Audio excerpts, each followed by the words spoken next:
I'm sorry. Patawarin mo ako, ate. Ang sabi ni Jackson sa garalgal na boses. Hindi ko sinasadya na mahulog sa kanya. Hindi ko sinasadya na mahalin siya. Alam ko na nangako ako sa'yo na maghihiganti ako. Na ipaghihiganti kita sa kanila dahil sa ginawa nila sa'yo. Alam kong sumumpa ako na bigyan ko ng katarungan na ginawa nila sa'yo. Ngunit patawarin mo ako at hindi ko yun nagawa. Patawarin mo ako dahil nahulog na ang loob ko sa kanya. I tried to make their life miserable. I tried everything that I could, ngunit wala eh. Nahulog pa rin ako sa kanya. Pinigilan ko naman ang sarili ko pero sadyang nagawa niya pa rin na makapasok sa puso ko. Patawarin mo ako, ate. Patawarin mo ako kung hindi ako nagtagumpay. At pareho nila tayong naging biktima. Kung bago ka pa lang sa channel na ito, Ate Jane TV, huwag kalimutang pindutin ang notification bell and subscribe button. Sana po hindi naman malaking abala sa inyo ang pagpindot ng subscribe button dahil ang kapalit po nito ay ang pagsuporta para makapag-produce ng mga libreng stories sa mga channels ni Ate Jane. Maraming salamat!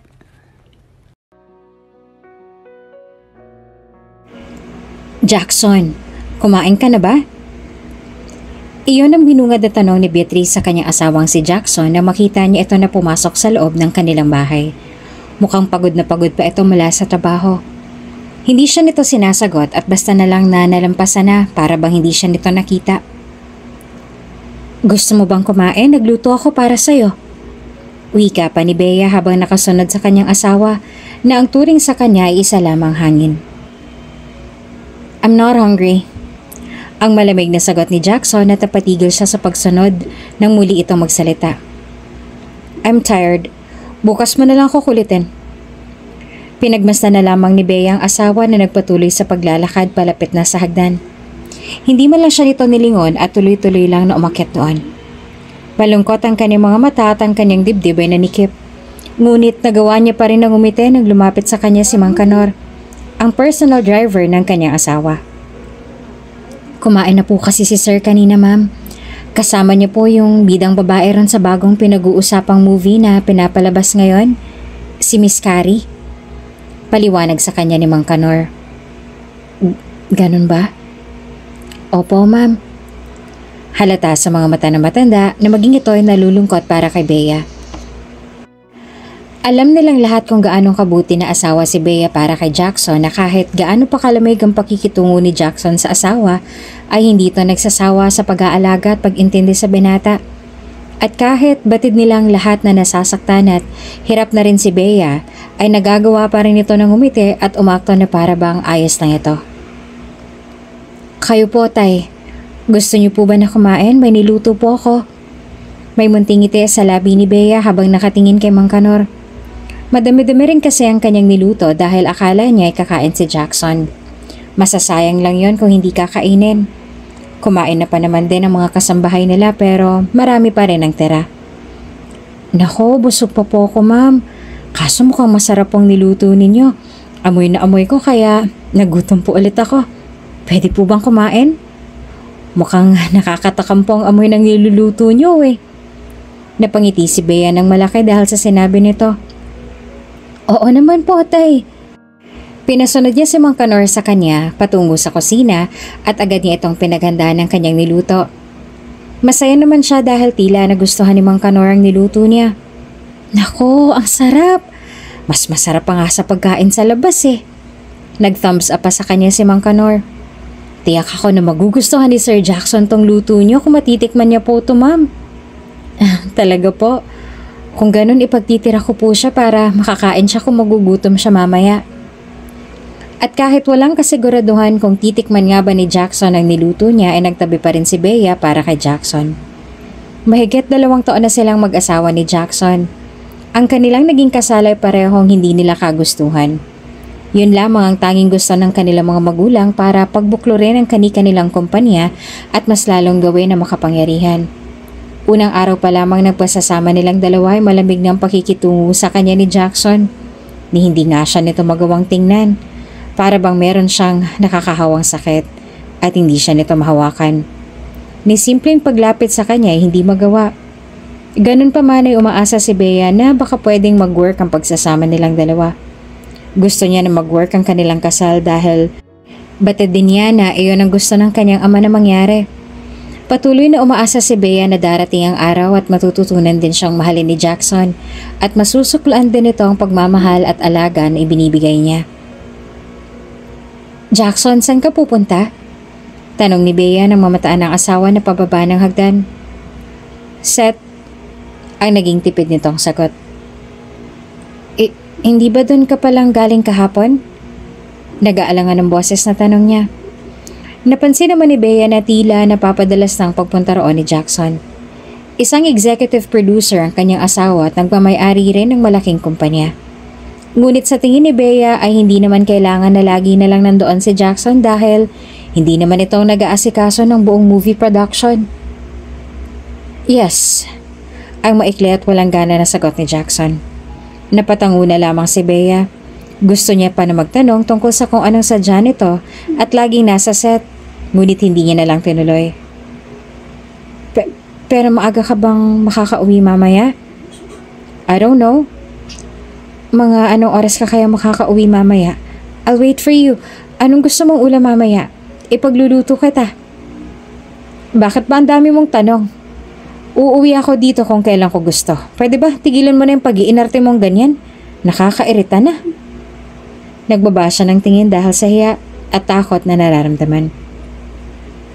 Pasensya na.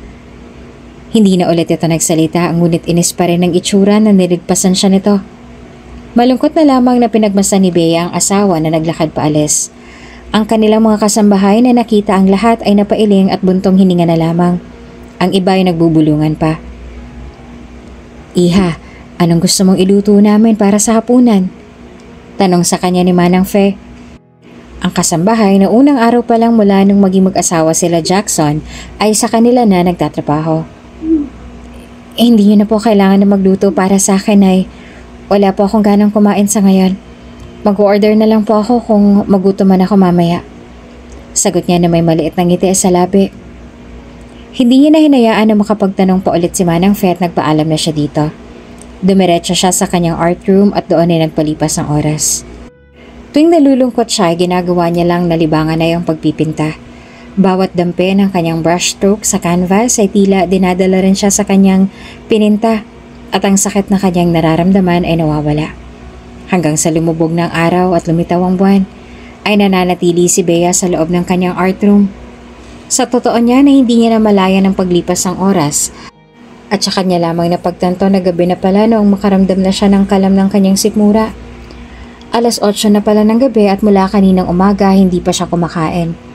Kaya naman pala nangihina na ang kanyang katawan. Iniwan niya muna ang kanyang ginagawa at bumaba na para makakain na. Manang, nakauwi na po ba si Jackson? Tanong niya sa isa nilang kasambahay. Wala pa po, ma'am eh. Napatango si Bea. Ganun po ba? Opo, ma'am. Gusto niyo po bang kumain? Paghahanda ko po kayo. Hindi na po. Ako na pong bahala. Pagpigil niya dito. Magpahinga na lamang po kayo. Ako na pong bahala sa hugasin at hihintayin ko na rin na makauwi ang asawa ko. Sumunod naman ito sa sinabi niya. Konti lang kinain ni Bea dahil wala siyang gana. Kanina ay nangihina pa lamang ang kanyang katawan dahil sa gutom. Ngayon ay hindi niya na alam kung bakit tila naglaho ang gutom na iyon at nawalan siya bigla ng gana. Bagaman nangihina pang katawan niya, hindi niya pa rin pinilit ang sarili na kumain ng marami. Hindi niya alam kung ilang oras na siyang naghihintay na makauwi si Jackson. Nakaupo lamang siya sa sofa sa kanilang living room at panayang tingin sa pinto. Nagbabaka sakali na bubukas na iyon at papasok na sa loob si Jackson. Nakakaramdam na siya ng antok kaya nagtungo muna siya sa kusina para magtimpla ng gatas. Pabalik na siya sa living room, hawak ang isang baso ng gatas, pero natigilan at nalaki ang mga mata niya nang makita ang lasing si Jackson na pumapasok sa loob ng bahay nila. Jackson? Mabilis na lumapit si Bea sa round table at nilapag doon ang hawak niya na baso. Bago agad na nalapitan si Jackson para alalayan dahil pagewang-gewang na ang lakad nito. Tila napakadami ng ininom nito dahil nang sandaling makalapit siya ay nalanghap niya agad ang amoy ng alak mula dito. Jackson, ayos ka lang ba? Hinawakan niya pang balikat nito upang sana'y tulungan nito na makapaglakad ng maayos. Ngunit tinabig nito ang kanyang kamay palayo dito. Jackson! Lumayo ka sa akin! Tutulungan na kita, Jacob! Ang laseng at galit nitong sigaw sa kanya. Ganun pa man ay sinubukan niya pa rin ito na hawakan at alalayan. Ngunit sa pangalawang pagkakataon ay pinagtulakan na naman siya nito palayo. Hindi ka ba nakakaintindi? Ang sabi ko, lumayo ka sa akin! Nabigla si Bea sa lakas ng boses nito. Ang mga mata nito ay puno ng galit habang nakatingin sa kanya. Pasensya ka na kasi kaya ko ang sarili ko. Pwede ba? Hindi kita kailangan, Beatrice. Nung sandaling humakbang ito ay muntik na naman itong matumba at buti na lang ay napahawak ito sa pintuan. Hindi niya napinansin ang mga masasakit nitong salita na binitawan. Sa isipan niya ay baka nasabi lang iyon ng binata dahil sa lasing nito. Inilalayan niya pa ito at nang sandaling hayaan na lang siya ng binata ay napatitig siya sa polo na suot nito. Hindi nakatakas sa paningin niya ang kulay pulang lipstick doon. Kahit ganoon ang trato niya sa kanya ay inaalagaan niya pa rin ito ng mabuti ng gabing iyon. Hindi niya ito pinabayaan. Kahit ilang beses siyang pinagtulakan nito palayo, ay hindi niya ito iniwan na nasa ganoon na sitwasyon. Bilang asawa nito ay tungkulin niya na alagaan ito. Why are you so stubborn, Beatrice?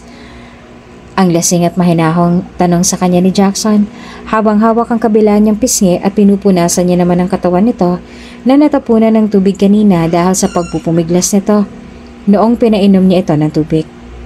Hindi halos makagalaw si Bea at ang kanyang kamay na may hawak na pamunas ay nakadikit lamang sa matipunong dibdib nito at nakatitig siya sa mapungay nitong mga mata na dati ay puno ng pagkamuhi tuwing nakikita siya.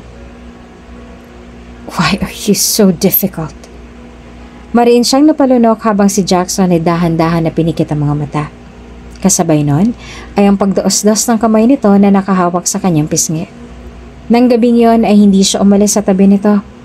Kahit pa ibang pangalan ng babaeng binubuka ng bibig nito sa pagtulog. Nananatili siya kahit ang puso niya ay durog na durog na. Nagising si Bea dahil sa isang paggalaw.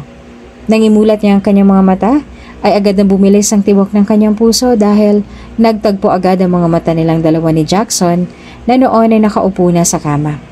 Halatang bagong gising lang din dahil magulo pang buhok. Good morning. Ang nahihiya pa na bati ni Bea sabay na upo sa kama at pasimple na pinunasan ang gilid ng kanyang labi dahil baka may tuyong laway doon. Why are you here? Tiningnan niya ito at sa defensive na boses siya ay sumagot. Wala akong ginawa sa'yo. You were wasted last night. So I took care of you, but I swear I didn't do anything to you. At ang kanyang pisngi ay lalo na namula nang mapagtanto niya na sobrang defensive pala ng tono ng boses niya. Para tuloy may ginawa nga siya dito kagabi. Ilang segundo pa na tinitigan siya ni Jackson na para bang binabasa ang kanyang isipan. Kapag kuwanin na pailing ito at walang ano-ano'y bumaba na sa kama at dumiretso na sa banyo. Sinundan niya na lang ng tingin ng binata at nung makapasok na nga ito sa banyo ay sinamantala niya ang pagkakataon at lumabas na siya sa kwarto nito. Iha, nakauwi na ba si Jackson? Sa kwarto ka ba niya natulog? Tanong sa kanya ni Manang Feng na kasalubong niya ito. Opo Manang. Kaya naman pala nung dumaan ako kagabi sa silid mo ay nakabukas ang pinto. Ngunit nung tiningnan ko sa loob ay wala ka roon. Ayos ka lang ba? Bakit pulang-pula ka? Hindi na nagawa ni Bea na makasagot dahil lumabas na si Jackson mula sa kwarto nito at nabaling ang atensyon nila dito. Good morning, Sir Jackson. Ang magalang na bati ni Manang Fe na sinagot lang ng binata ng tipid na pagtango at nalagpasan na sila. Nagkatinginan pa sila Manang Fe ng ilang sandali bago siya nagpaalam dito at tumuloy ng maglakad patungo sa silid niya.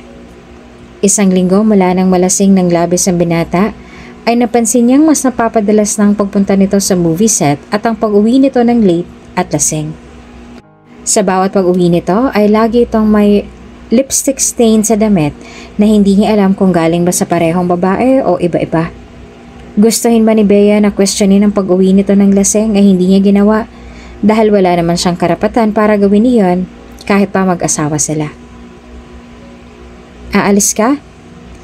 Iyon ang gulat na tinanong ni Bea sa asawa nang makita niya ito. Sabay lumipat ang tingin niya sa hawak nito na maleta. Yes. Nagtaas naman ang mga tingin niya sa mga ito. Sa ibang bansa bang punto mo? Natipid na tangula mga sinagot nito sa kanya. Magtatagal ka ba ron? Yes, 2 weeks. 2 weeks? Ganon katagal? Sinalubong nito ang nanulumo niya ng mga tingin at bahagyang napakunot ang noo. Why? Wala naman. Sige, mag-iingat ka. Kahit sobra-sobrang disappointment na kanyang nararamdaman, ay nagawa niya pa rin ang umiti dito. At inihatid dito patungo na sa sasakyan nito kung saan naghihintay si Mang Kanor. Napahinga na lang ng malalim si Bea habang nakatanaw sa papalayong sasakyan. Lula ni Jackson na wala man lang kahit anong sinabi sa kanya bago umalis.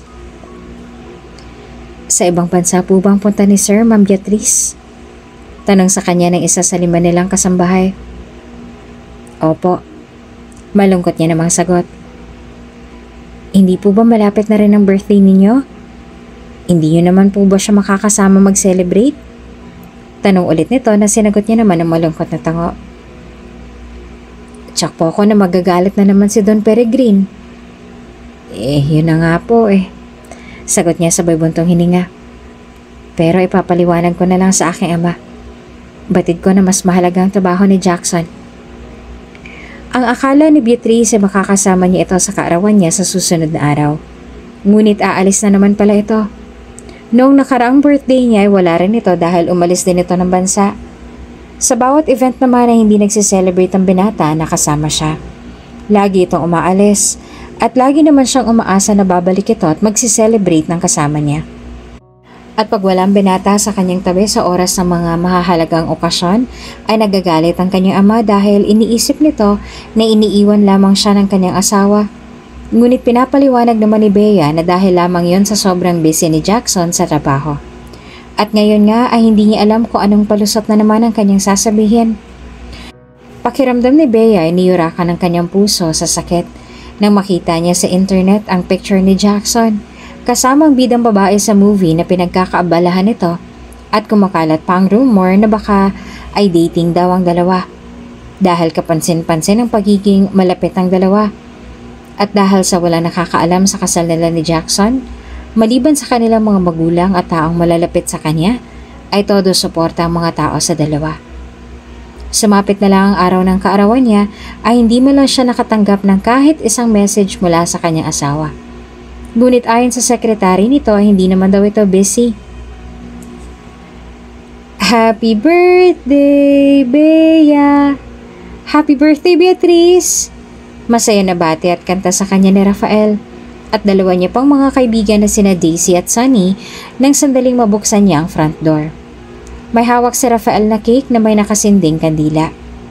Kung kanina ay sobrang down na down si Bea, kahit araw ng kaarawan niya, ngayon ay may ngiti na ulit sa kanyang mga labi. Dahil sa pagdating ng kanyang mga kaibigan na hindi talaga nauubusan ng mga surprises sa kanya. Salamat! Ang masaya niyang sabi sa mga ito. Dali, blow your candle na and make a wish! Udyok naman sa kanya ni Daisy. Sinunod niya ang sinabi nito at ipinikit ang kanyang mga mata at nag-wish bago hinipan ng kandila. Napapalakpak naman ang tatlo. Masaya niyang inaya ang kanyang mga kaibigan sa loob at agad naman na inasikaso sila ng kanilang mga kasambahay. Dahil kaarawan niya rin naman ngayon ay naisipan ni Bea kaninang umaga dahil maaga siyang nagising na mag-bake ng cake para sa sarili niya. Paraan rin niya iyon para hindi masyadong malungkot na mag-celebrate na mag-isa. Ang akala niya kasi hindi darating ngayon ang mga kaibigan niya at mamayang gabi pa sila lalabas ang kanyang ama for dinner date. Bakit malungkot ka sa araw ng birthday mo? Iniwan ka naman ng gago mong asawa, no? Ang tanong sa kanya ni Sunny. May bago pa ba ron? Halos lahat naman ata ng okasyon ay lagi siyang wala. Sabi naman ni Daisy sabay iling. Habang si Rafael naman ay nanatili lang na walang imik, ngunit nakikinig ito sa usapan nila. May trabaho lang siya ngayon. Sabi ni Bea na nagpapatawa pareho kay Sunny at Daisy ng sobrang sarcastic. Trabaho sa ibang babae. Sabi pa ni Daisy sabay irap. Bakit pa kasi hindi mo na lang siya iwan? Kung single ka lang ngayon, dadaling ka namin sa bar na may maraming pogi. Madali ka lang na makaka-move on doon kasi marami kang mabibingwit na gwapo. Hindi ka lang talaga namin madala-dala doon ngayon dahil syempre alam naman namin kung gaano ka ka-loyal sa asawa mong hilaw. Iyon lagi yung paulit-ulit na sinasabi sa kanya ng mga kaibigan niya. Iwanan niya na raw si Jackson at humanap ng iba dahil pinagsisiksikan niya na raw ang kanyang sarili dito. Ngunit kahit anong udyok pa man ang gawin nila ay hindi niya iyon sinusunod. Hindi niya kayang iwan ang binata. Hindi lang dahil sa nangako siya sa kanyang ama pero dahil na rin sa mahigit 2 taon na nila na pagiging mag-asawa. At kahit kaano pa kalamig ang pakikitungo nito sa kanya ay natututunan niya pa rin ito na mahalin. I can't. Sagot ni Bea sa mga kaibigan. Ayoko malungkot si Dad pag nangyari yon. Ito na nga lang ang tangi niyang hiniling sa akin na gawin ko. Because of your dad? Or because you can't leave him? Dahil mahal mo na siya. Pinutol ni Daisy ang kanyang sasabihin. Malungkot niya na lamang na tiningnan ng mga ito na parehong napabuntong hininga. Oh, so you really love that asshole, huh?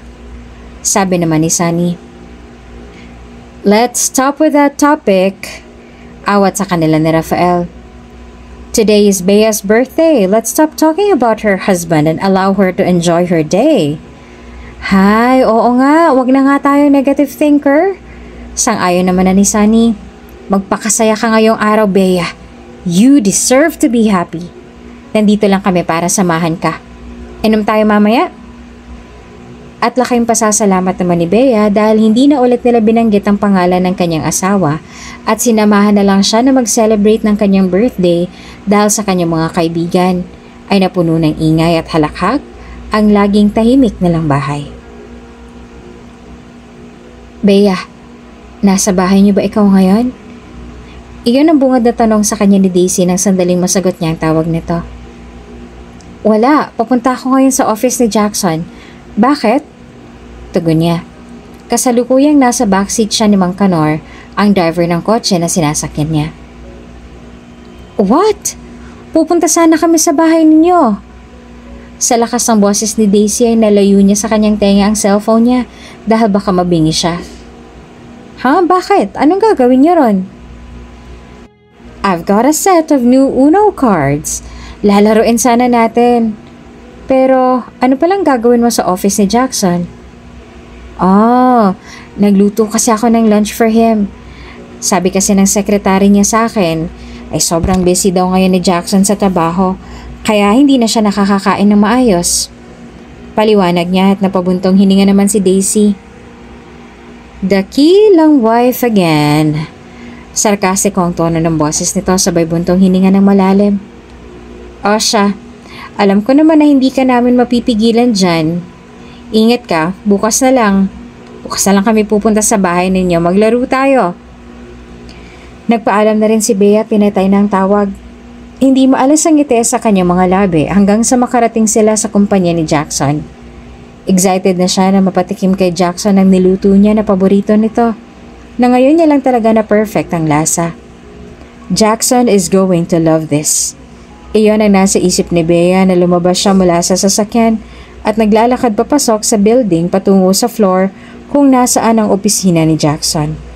Ngunit ang ngiti sa kanyang mga labi ay agad na naglaho nang makita niya si Jackson sa labas ng opisina nito at may isang magandang babaeng nakayapos dito. Ang babaeng yon. Hindi siya pwedeng magkamali. Iyon ang bidang babae sa movie na pinagkakaabalahan ni Jackson noong nakaraang linggo.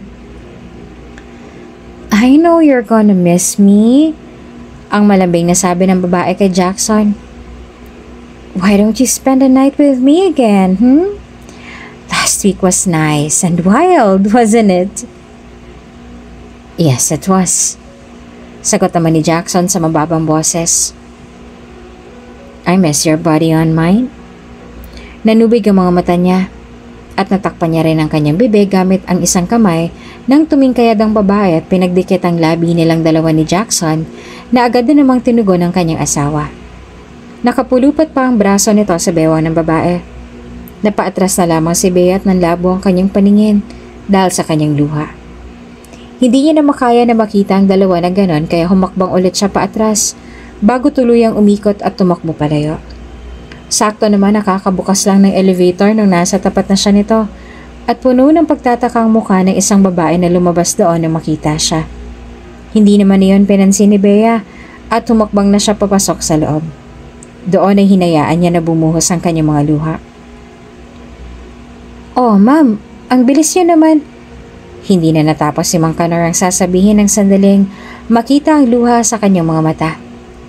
Alam nito na may mali kaya hindi na ito nagtanong pa ulit at nagmamadali na binuksan na lang nito ang pinto ng sasakyan para makapasok na siya sa loob. Tahimik lang nitong nagmaneho at hinayaan na umiyak lang siya sa likod. Ngunit paminsan-minsan ay sumusulyap din sa kanya sa rearview mirror. Na makauwi si Bea sa bahay nila ay nagkulong lamang siya sa kanyang silid at walang tinanggap na kausapin kahit papanayang tawag sa kanya ng kanyang mga kaibigan. Hindi alam ni Bea kung ilang oras siyang nanatili sa loob ng silid niya at mahinang iniiyak lang ang sakit na nararamdaman niya. Hindi niya maaaring lakasan ang hikbi niya sa pangamba na baka may ibang makarinig sa kanya. Pakiramdam niya hindi siya makahinga sa kanyang silid habang tumatagal ang pananatili niya roon. Kanina pa siya kakaiyak at tila ay wala ng lakas ang kanyang katawan. Malakas naman ang ulan sa labas at gusto niya na ilabas ang lahat ng sama ng loob niya. Lumabas siya ng kanilang bahay at sa ilalim ng ulan ay umiyak siya. This is why she likes being under the rain. Walang nakakakita tuwing umiiyak siya. Nailalabas niya lahat ng kanyang mga nararamdaman nang siya lang may alam sa bawat tulo ng luha niya. Napatingin siya sa sasakyan na huminto sa harapan niya. Sasakyan iyon ni Rafael. Bea, anong trip mo? Bakit nagpapaulang ka? Baka magkasakit ka sa ginagawa mong yan. Tanong sa kanya ni Rafael at binaba ang bintana ng sasakyan. Pilit niya itong initian. Wala naman. Gusto ko lang na magtampisaw sa ulan. Nagtagpo naman ang kilay ni Rafael dahil sa tono ng boses niya. Umiiyak ka ba? Hindi, ayos lang ako.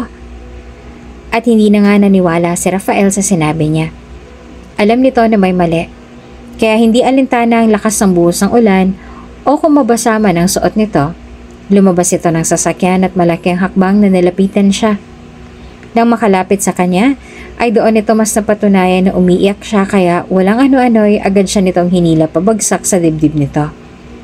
Noong sandaling yakapin siya ni Rafael, ay saka niya lang naramdaman ang lamig ng simoy ng hangin. Anong nangyari? Tanong nito sa mababa na tono habang ang kamay nakapulupot pa rin sa mga katawan niya. Bea shook her head against his chest.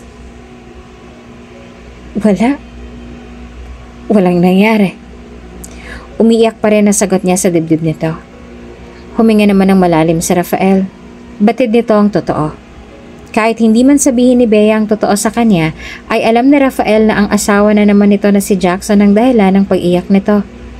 Ang Jackson namang iyon ang laging dahilan ng mga luha ni Bea. Ang lalaki lang naman na iyon ang dahilan kung bakit paulit-ulit na nasasaktan ng babae na mahal niya at handa niyang alagaan at pagsilbihan habang buhay. Kung bakit ba naman kasi ang Jackson pa na yun ang napiling mahalin ni Beatrice. Napakarami namang iba. Nandito naman siya. Bakit hindi na lamang siyang minahal ng dalaga? Sa isipan ni Rafael kung siguro siya lang ang inibig ni Bea ay hindi ito nasasaktan at umiiyak ng ganito ngayon. Dahil lahat at kahit ano ay gagawin niya para kay Bea, huwag niya lang itong makita na lumuluha. I know something's up pero hindi kita pipilitin na sabihin sa akin ang totoo.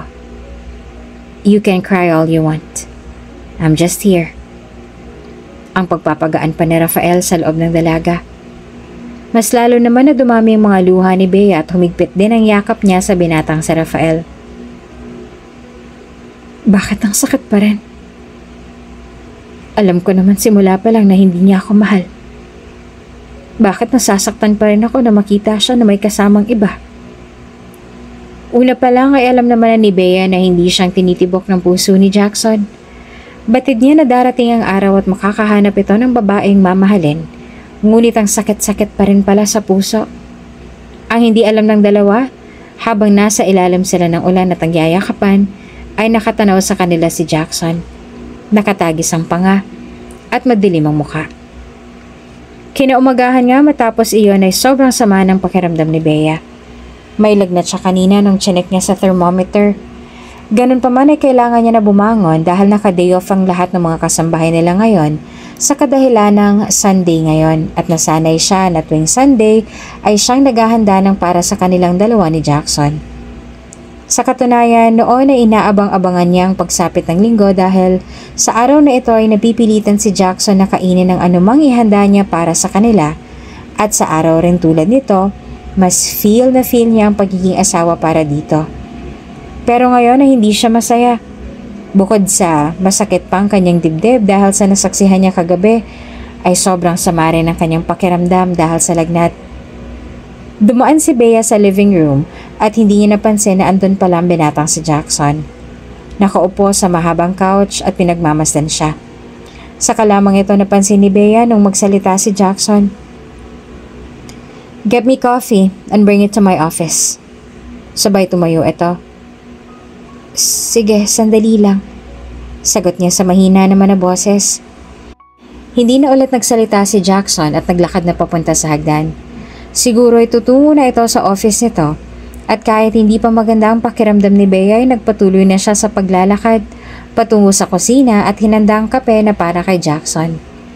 Dinala niya nga ito sa loob ng opisina at naabutan niya ang binata na nakaupo sa sofa at sa harapan ng lamesa ay may mga papeles. Jackson, nandito na ang kape mo. Sandali lamang ito na nag-angat ng tingin sa kanya at binalik din naman ang atensyon sa binabasa na papeles. Humakbang si Bea palapit sa binata at sa lamesa sa harapan nito. Kung nasaan ang mga papeles niya ito nilapag. Ngunit nang sandaling ilalapag niya na iyon ay tila nawala ng lakas ang kanyang kamay, dahilan para matumba ang tasa at natapon ang kape. Nanlaki ang mga mata nila pareho dahil sa basang-basa ang mga papeles. I'm sorry. Hindi niya na nagawang tapusin ang kanyang sasabihin dahil sa malakas at galit ang boses na pinutol iyon ni Jackson. Why did you fucking do that? Alam mo ba na napakahalaga ng papeles na yan? Hindi mo ba talaga kayang mag-ingat? Puno ng galit ang mga mata nito kaya mas lalong nakaramdam ng takot si Bea. Nangingilid na luha sa kanyang mga mata na muli siyang nagsalita. Pasensya na. Hindi ko naman sinasadya. Natataranta na sinubukan niya pa sana na punasan ang natapon na kape. Wala siyang pakialam kung napapaso man siya ngunit pinigilan na naman siya ni Jackson at puno ng pagtitimpi na pinagtabuyan siya nito paalis. Just get out, Beatrice. Mas lalo mo lang pinapalala. Pasensya ka na talaga, Jackson. Madilim pa rin ang mukha nito na inayos sa mga papeles habang nakagat naman ni Bea ang ibaba niyang labi at napayoko. Lumabas na rin siya sa opisina nito at dumiretso sa kanyang art room. Ang isang bakante at malawak na kwarto sa bahay nila ang pinili niya na art room. Nagtungo si Bea sa balkonahe at doon ay hinayaan niya na tumulo ang kanyang mga luha na agad niya rin naman na pinahid. Masama na ang kanyang pakiramdam at mas lalo lang na sumama dahil sa nangyari. Ilang minuto pa siyang nananatili doon. Ngunit nang magsimula ulit pumatak ang ulan, ay babalik na sana siya sa loob at magpapahinga na lang sa kanyang silid. Ngunit kahit anong gawin niya, ay hindi niya mabuksan ang glass door. Tila nakalaki yon mula sa loob. Jackson! Malakas na tawag niya sa asawa. Nagbabaka sakali na marinig siya nito habang pilit pa rin na binubuksan ang glass door. Ngunit kahit anong gawin niya ay ayaw talaga no na bumukas. Jackson? Jackson! Maluha-luha pa siya dahil palakas na ang buhos ng ulan at masama talaga ang kanyang pakiramdam. Nilalamig na siya at sa tingin niya ay mas lalong tumataas ang lagnat niya. Ngunit kahit anong sigaw niya ay walang sumasagot. Kahit anong sigaw niya ay hindi na maririnig ni Jackson. Marahil ay nasa opisina pa ito. Naupo na lamang siya sa gilid at sumisiksik sa kortina nang sa gayon na mapawi ang lamig na nararamdaman niya at hindi rin siya mabasa ng talsik ng ulan. Sa kabilang banda, mga 3 oras na ang lumipas ay siya lamang lumabas ng opisina si Jackson. Nagtataka siya kung bakit malapit na mag-lunch ngunit hindi pa rin bumabalik si Bea sa kanyang opisina na may dalang lunch para sa kanya, gayong gano'n naman ang ginagawa nito noon. Sa isipan tuloy ni Jackson ay nagtatampo pa ito dahil sa nangyari kanina at mas lalo lamang siyang nakaramdam ng inis dahil sa ito na ngang nakasira ng mga mahalaga niyang papeles. Ito pang may ganang magtampo. Bea! Pagtawag ni Jackson sa asawa. At ang boses na kanina lang ay kalmado ay may inis na ngayon sa tono. Beatrice, where the fuck are you? Hinanap ni Jackson sa buong mansyon ng kanyang asawa pero hindi niya ito makita. Wala ito sa loob ng silid nito. At biglang may pumasok sa isip niya. Huminga siya ng malalim at naglakad patungo sa silid na hilig daw nitong pagtaguan ayon sa mga kasambahay nila. Kahit siyang may-ari ng bahay nila, ay hindi pa niya napapasok ang loob ng silid na yon mula nang maging mag-asawa silang dalawa. Nang marinig ni Bea ang tunog ng pagbukas ng pinto, ay naimulat niya ang kanyang mga mata. Mahina ang katawan niya kaya gustuhin man niya na tumayo ay hindi niya nagawa. Hinintay niya na lamang na bumukas ang glass sliding wall at saka siya mabagal na nag-angat ang tingin. What the? Bumakas ang gulat sa mukha ng binata na makita siya na nasa ganoong sitwasyon. What are you doing here? Kanina pa kita tinatawag. Pasensya na. Mahina niyang sambit. Nalak kasi ako kaya hindi na ako nakapasok sa loob. Hindi ko narinig ang tawag mo.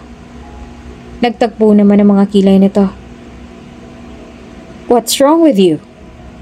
Dumukwang ito papalapit sa kanya at inabot ang noo niya. Fuck, you're burning! Ayos lang ako. Magpapahinga na lang muna ako sa loob. At akmang tatayo na sana siya ngunit dahil sa mga mahina pa ang kanyang katawan ay nawalan siya ng balanse at muntik nang matumba ulit. Mabuti na lamang at bago siya bumagsak ay nahawakan siya ni Jackson. Ang braso nito ay nakapalupot sa kanyang bewang. Wala na itong sinabi at basta na lang na binuhat siya. Hindi naman nagpumigla si Bea at hinayaan na lang ito dahil sa mahina na rin ang kanyang katawan, dinala siya nito sa kanyang silid at inihiga na sa kanyang kama. You're burning up! Magkasalubong pa rin ang kilay nito habang nakahawak sa kanyang noo. I'll cook something para makakain ka bago uminom ng gamot. Hindi na. Pagpigil niya nang tumuwid ito ng tayo. Alam kong busy ka. Itutulog ko na lang to. Lay down there and try to get some sleep. Magluluto lang ako saglit.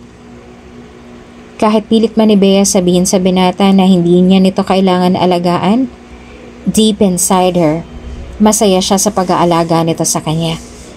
Nagtatatalon pa sa tuwang puso niya. Ito ang unang beses na ganito ka-soft at gentle sa kanyang binata. Noon ay marahas lagi na tingin ang binabato sa kanya ng binata. Ilang sandali lang siya naghihintay kaya hindi siya nakatulog. Nung bumalik si Jackson ay may dala na itong lugaw at isang basong tubig at saka gamot para sa kanya. Hey, Sea! Nilapit nito ang kutsara na may lamang lugaw na hinipan nito kanina sa kanyang bibig. Nahihiya man ay sinunod niyang sinabi nito. Binuka niya ang kanyang bibig at kinain ang lugaw. You probably got sick from playing in the rain yesterday. Sabi nito at bahagyang umiling. Hindi mo na ako kailangang subuan. Kaya ko ng sarili ko. Bumalik ka na sa trabaho mo. I know you're busy. Nahihiya naman na sabi niya.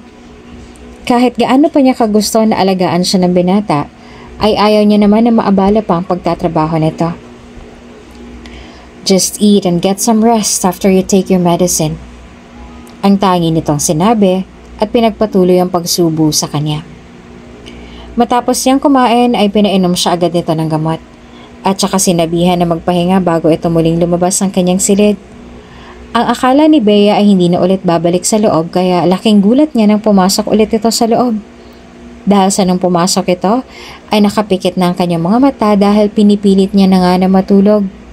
Tinuloy niya na lamang ang kanyang pagkukunwari para malaman niya kung ano bang susunod nitong gagawin. Ang mabilis na tibok ng kanyang puso ay lalong nagwala nang lumapit sa tabi niya si Jackson. Dumukwang at inabot ang kanyang noo para malaman kung may lagnat pa siya. Nang maramdaman niya na mas lalong tumataas ang lagnat niya, ay inayos ito ang kanyang kumot at nang sa ganon ay hindi siya lamigin. How can I leave you alone when you're burning up like fire? Sabay buntong hininga nito. Pakiramdam ni Bea ay makakawala ng puso niya mula sa kanyang dibdib dahil sa bilis ng tibok ng puso nun. Lalo na nung naupo siya sa tabi ni Jackson. Gusto niya na imulat ang kanyang mga mata para malaman kung anong ginagawa nito, ngunit pinigilan niya ang kanyang sarili dahil baka mahuli siya nito na nagkukunwari lamang siyang natutulog. Ilang minuto pang lumipas ay narinig niya ng pag-ring ng cellphone nito. Tumayo ang binata at sinagot ang tawag. Lumayo lamang ito ng kaunti sa kanya kaya ay narinig niya pa rin ang sinabi nito sa kausap. Yes? Oh sorry, I can't attend today. Ask my secretary to run the errands for me. May sakit ang asawa ko. Siya lang mag-isa sa bahay kung aalis ako. Alright, thanks.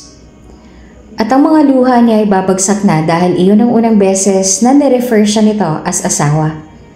Iyon ang unang beses na narinig niya iyon mula sa binata. And it feels so nice to hear it from him. Nang dahil sa araw na iyon ay mas lalo lamang na lumalim ang nararamdaman ni Bea para kay Jackson. Mas lalo niya lamang itong minahal at mas lalo lamang na sumibol ang pag-asa sa kanyang puso na balang araw ay matututunan din siya nitong mahalin.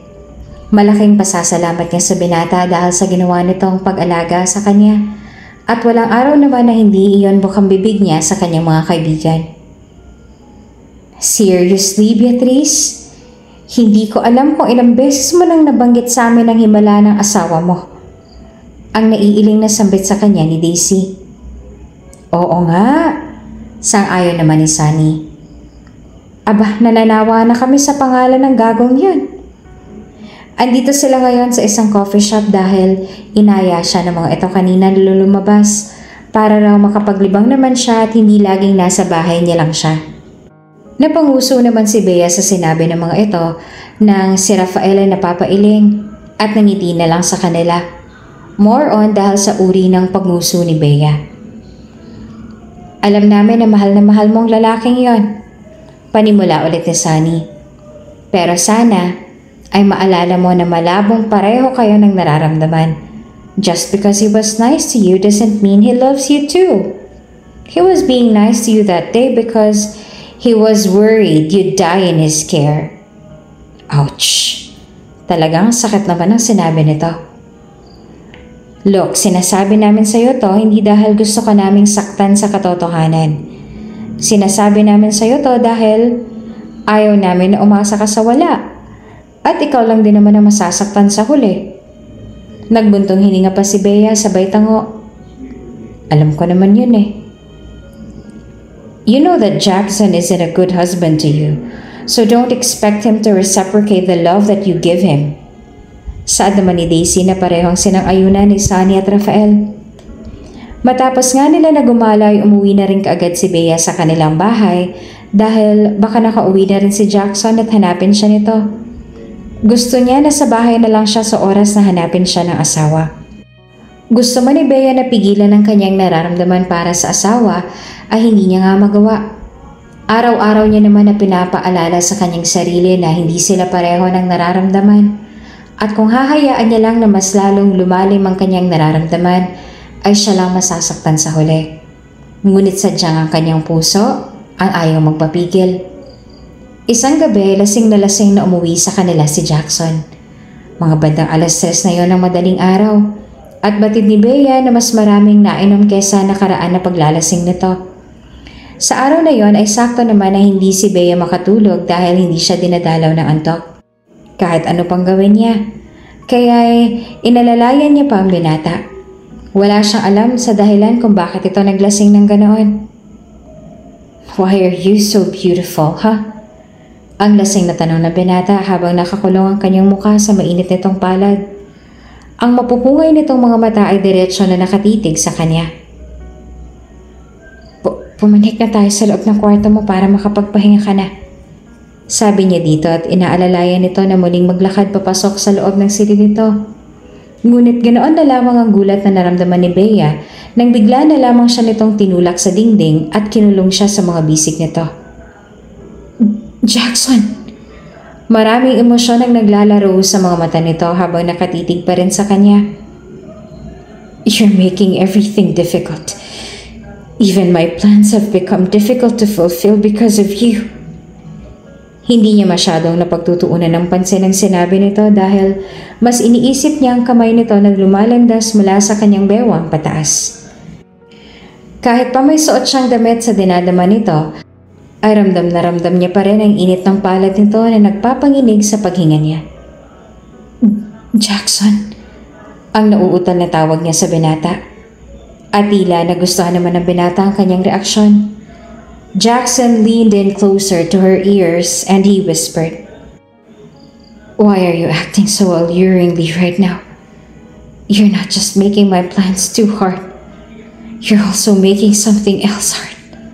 Because of that. You're drunk, Jackson. Get off me! Ang nagpipigil na sabi ni Bea.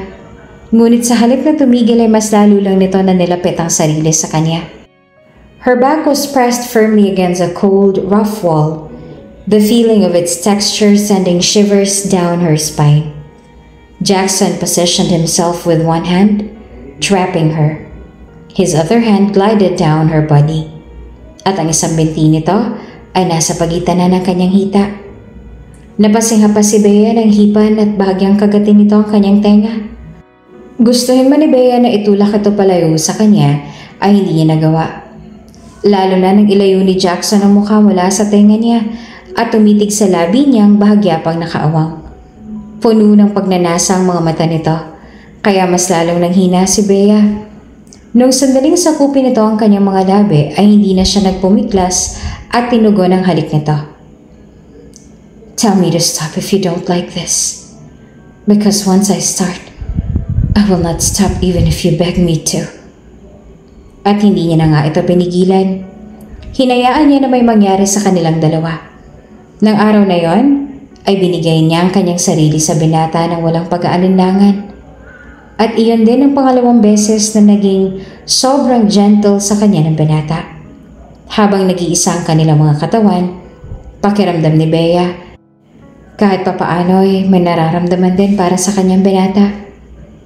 Ngunit kinaumagahan nang magising siya, ay wala na sa tabi niya ang binata. Nabalot ulit siya ng lungkot. Hinanap niya ang asawa sa kanilang mga kasambahay, ngunit ang sabi ng mga ito ay maaga raw na umalis ang amo nila. Ilang oras siya na naghintay hanggang sa napadaan siya sa opisina nito na nakabukas ang pinto. At hindi alam ni Bea kung ano nagtulak sa kanya para pumasok sa loob. Noong una ay tinitignan niya lamang ang loob ng opisina nito hanggang sa lumapit siya sa table at naagaw ang kanyang atensyon ng liham na nakalabas ng bahagya sa cabinet. Binuksan niya din ang isang flash drive na nagtataka niyang dinampot. Nagtataka na binuksan ni Bea ang liham na hawak na ang itsura ay tila ilang dekada na nakaraan. Mahal kong kapatid, kung nababasa mo man ang liham kong ito, marahil ay wala na si ate. Sa pagkakataong ito ay marahil binawi ko na ang aking sariling buhay. Patawarin mo sana si ate kung hindi ko natupad ang pangako ko sa iyo na isang magandang buhay. Patawarin mo sana si ate kung maaga kitang iiwan. Sadyang hindi ko na kayang ginagawang paulit-ulit na panghahalay sa akin ng aking among si Peregrine Santamonte. Sobrang nandidiri na ako sa aking sarili. Lalo na sa tuwing ginagawa niya iyon sa akin ay binivideo niya at pinapanood niya rin sa kanyang mga kaibigan. Hindi ko na kayang mga kababuyan niya. Hindi ko magawa na makapagsumbong sa mga kinuukulan dahil binalaan niya ako na kung gagawin ko yon ay sasaktan niya kayo nila mama. Ayoko na may masamang mangyari sa inyo. Sinubukan ko naman na magtiis at sikmurain ang kababuyan niya sa akin. Ngunit hindi ko na talaga makaya. Hindi na maatim ng loob kong paulit-ulit na ginagawa niyang pangahalay sa akin. Patawarin mo sana ang ate, Jackson. Mahal na mahal kita. Mahal na mahal ko kayo nila mama. Pag wala na ako, mangako ka sa akin na magpapakabait ka at tutuparin mo ang lahat ng mga pangarap mo. Hanggang dito na lang. Sa susunod kong buhay, ay ikaw pa rin ang pipiliin ko na maging kapatid. Kayo pa rin nila mama ang pipiliin ko. Ngunit sa ngayon ay patawad at paalam. Walang humpay na pagtuloy ang mga luha ni Bea nang sandaling mabasa niya ang liham. Pakiramdam niya ay binuhusan siya ng nagigilong tubig dahil sa nalaman. Pero noong una ay hindi siya naniniwala sa liham. Sa isip niya ay puro lamang paninira ang lahat ng iyon. Ang pagkakakilala ni Bea sa kanyang ama ay isang mabuting tao na walang ibang ginawa kung hindi ang bigyan ng maayos na buhay ang nag-iisang anak niya. Ngunit nung sandaling mapanood ni Bea ang video, nakuha magtatatlong dekada na ang lumipas, ay saka lang siya naniwala. Sa kanya lang napatunayan na ang tingin niya sa anghel at napakabuti na ama ay siya palang nagbabalat kayong demonyo. Hindi niya na nagawang tapusin panoorin ang video dahil sa labis sa pandidiri at nasusuka na siya. Hindi siya makapaniwala na nagawa iyon ng kanyang ama. Samantala, sa isang malawak na sementeryo ay pumarada ang isang itim na sasakyan at lumabas mula doon ang binatang si Jackson na may daladalang bulaklak. Mabigat ang kanyang mga yapak at bagsak ang kanyang mga balikat na para bang pasan-pasan niya ang problema ng buong mundo. Bumagsak si Jackson sa tabi ng puntod ng kanyang nakakatandang kapatid at doon ay hinayaan niya na tumulo ang kanyang mga luha na para bang wala ng katapusan. Kanina pang mabigat ang kanyang pakiramdam at punong-puno ng hiya ang kanyang buong pagkatao. I'm sorry. Patawarin mo ako, ate. Ang sabi ni Jackson sa garalgal na boses. Ang kanina ay mataas na sikat ng araw ay unti-unti na nagdilim na para bang maging ang kalangitan ay nagagalit sa kanya dahil sa kanyang ipagtatapat. Hindi ko sinasadya na mahulog sa kanya. Hindi ko sinasadya na mahalin din siya. Alam ko na nangako ako sa iyo na maghihiganti ako. Na paghihiganti kita sa kanila dahil sa ginawa nila sa iyo. Alam kong sumumpa ako na bibigyan ko ng katarungan ng ginawa nila sa iyo. Patawarin mo ako at hindi ko yun nagawa. Patawarin mo ako dahil nahulog na ang loob ko sa kanya. I tried to make their life miserable. I tried everything that I could, pero wala eh. Nahulog pa rin ako sa kanya. Pinigilan ko naman ang sarili ko, ngunit sadyang nagawa pa rin niya na makapasok sa puso ko. Patawarin mo ako, ate. Patawarin mo ako kung hindi ako nagtagumpay at pareho nila tayo naging biktima. Ang kanyang nakakatandang kapatid na si Helena Villadiego ay ginahasa ng ama ni Beatriz na si Peregrine Santamonte. Noong nagtatrabaho ito sa kanila bilang isang kasambahay. 15 taong gulang pa lamang ang ate niya noong pinagsamantalahan ito ng Don, ang pinakamayaman sa kanilang lugar, at nang dahil sa kababuyan ng matandang yon, ay nagpakamatay ang ate niya dahil hindi nito kinaya ang labis sa kalungkutan at sobrang pandidiri sa sarili. Walang taong gulang pa lamang noon si Jackson, ngunit malinaw na malinaw pa rin sa kanyang lahat. Hinding-hindi niya makakalimutan ang araw na iyon. Ang araw na sumira sa buhay nila pareho ng kanyang nakakatandang kapatid. Ate, sigurado ka po ba na magtatrabaho ka sa mga Santamonte? Ang tanong ng 8 taong gulang na si Jackson sa kanyang nakakatandang kapatid na si Helena. Ngumiti sa kanyang noon ay napakamasayahin at puno ng pangarap na si Helena. Oo, bunso. Sigurado na si ate. Kailangan ni mama ng gamot. Si papa naman ay walang ibang ginawa kundi ang uminom. Kung hindi ako kikilos, ay mas lalong lumala ang kondisyon ni mama. Pero nag-aalala po ako sa iyo, ate. Paano kung mapahama ka ron? Huwag ka mag-alala sa akin, bunso. Matapang kaya ang ate mo. Kayang-kaya ko anumang trabaho na ipagawa nila sa akin doon. Hindi man sana payag si Jackson na magtrabaho ang kanyang ate sa mga Santa Monte, wala naman siya nagawa dahil bata pa siya.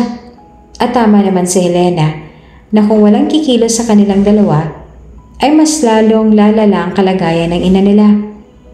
Ang kanilang ama kasi ay walang ibang ginawa kundi ang mag-inom at magsugal.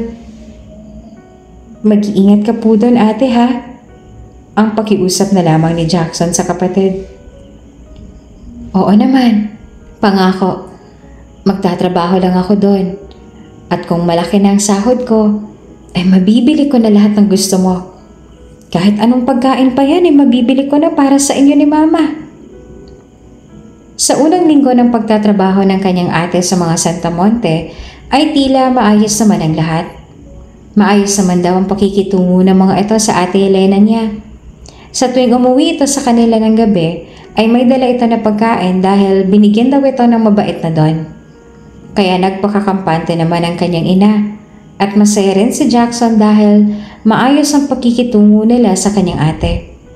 Ngunit ang lahat ng iyon ay nagbago ng isang gabi ay umuwi ang ate niya sa kanilang bahay na magulo ang buhok at natutulala pa. Sinubukan ni Jackson na alamin kung ano bang problema, ngunit wala itong sinabi. Niyakap lamang siya nito ng mahigpit sabay sabi, kahit anong mangyayari, ay hindi ko hahayaan na may masamang mangyari sa inyo ni Mama. Mahal na mahal ka ni ate. Lahat ay gagawin ko para sa'yo.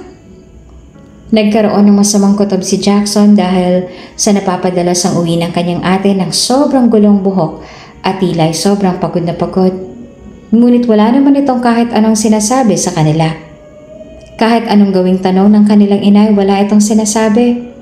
Hindi naman nakatiis ang batang si Jackson dahil labis na siyang nag-aalala sa kanyang ate, kaya sinundan niya ito sa trabaho nito sa mansyon ng mga Santa Monte. At doon, nasaksihan niya ang dahilan ng lahat. Nakita ng mga mata niya ang pagdurusa ng kanyang nakakatandang kapatid sa kamay ng lalaking si Don Peregrin Santa Monte. Nasaksihan niya ang walang kaawa-awang pang-aabuso nito sa kanyang dalagitang ate. Huwag po. Tama na po. Ang pagmamakaawa ni Helena habang ang lalaki na si Peregrin ay nakapatong dito. Malakas na hinawakan ni Peregrin ang mukha ng dalagita. Bakit ba tumatanggi ka pa? Nung una naman ay hindi ka umiiwas. Panay ang pagpupumiglas ni Helena. Ngunit ano nga ba ang laban ng 15 taong gulang na dalagita sa malaking lalaki na nakapatong sa katawan nito? At pilit na hinahalik-halikan ang buong parte ng katawan nito. Wala ring nagawa si Jackson kundi ang magtago sa kanyang pinagtataguan at takpan ang sariling bibig para hindi makapaglika ng ingay habang walang humpay ang tulo ng kanyang mga luha. Hindi niya magawang makatakbo dahil sa labas kung saan nangyayari ang walang kaawa-awang panghahalay ay may mga lalaking nakabantay. Parang awa niyo na po. Tama na po. Hindi ko na po kaya. Tama na po. Ngunit kahit anong gawing pagmamakaawa ni Helena sa mayaman na Peregrin, ay itinuloy pa rin ito ang masamang plano.